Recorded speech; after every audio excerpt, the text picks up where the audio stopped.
Assalamualaikum warahmatullahi wabarakatuh. Alhamdulillah anak-anak yang soleh dan soleha. Kita ketemu lagi pada pembelajaran yang kedua. Hari ini semoga anak-anak semua dalam keadaan sehat-sehat semua.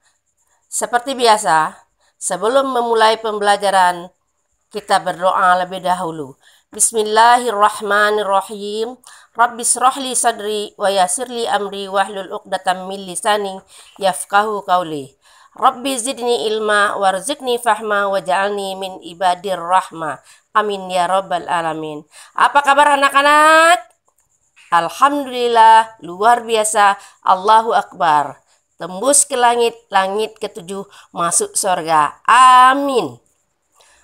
Pertemuan yang kedua ini, kita akan masih membahas tentang iman kepada kitab-kitab Allah dan mencintai Al-Quran. Ibu akan memutarkan sebuah video.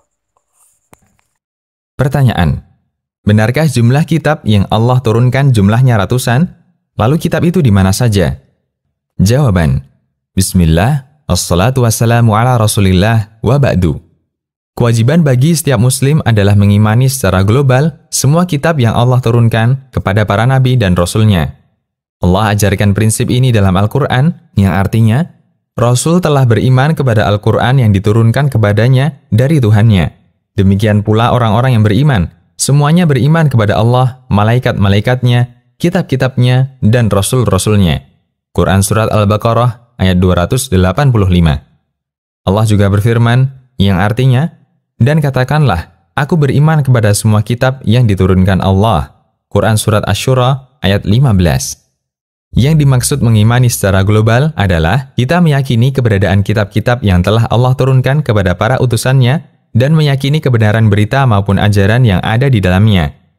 Sementara mengimani kitab-kitab langit secara terperinci, seperti Al-Quran, Taurat, Injil, atau suhuf-suhuf yang diturunkan kepada sebagian nabi, seperti yang Allah firmankan, yang artinya, Dia menurunkan Alkitab, yaitu Al-Quran, kepadamu dengan sebenarnya, membenarkan kitab yang telah diturunkan sebelumnya, dan menurunkan Taurat dan Injil.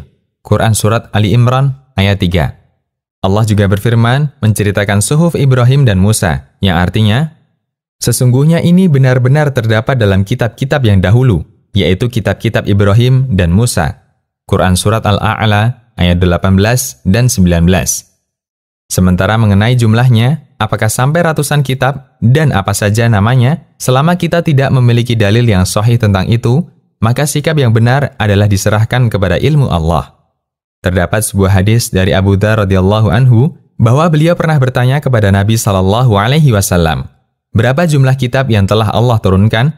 Jawab Nabi sallallahu alaihi wasallam, ada 104 kitab. Yang diturunkan kepada Nabi Syith 50 suhuf, diturunkan kepada Nabi Ukhnukh atau Idris 30 suhuf, yang diturunkan kepada Nabi Ibrahim 10 suhuf, yang diturunkan kepada Nabi Musa sebelum Taurat 10 suhuf. Allah juga menurunkan Taurat, Injil, dan Al-Quran. Hadis riwayat Ibnu Hibban dan Abu Nuaim. Status hadis. Hadis ini sangat panjang. Isinya tanya jawab antara Abu Dzar radhiyallahu anhu dengan Nabi sallallahu alaihi wasallam dalam masalah kenabian dan kitab-kitab di masa silam. Namun hadis ini palsu. Di sanadnya ada perawi pendusta. Al-Haythami mengomentari hadis ini.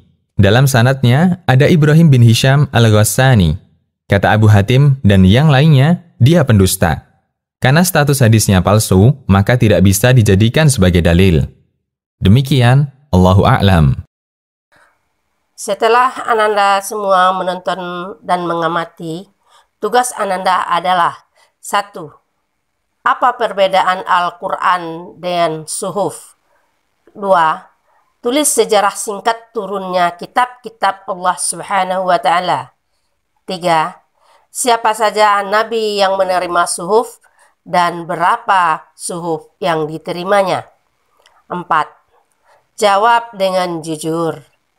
Apakah kamu sudah membaca Al-Quran pagi ini?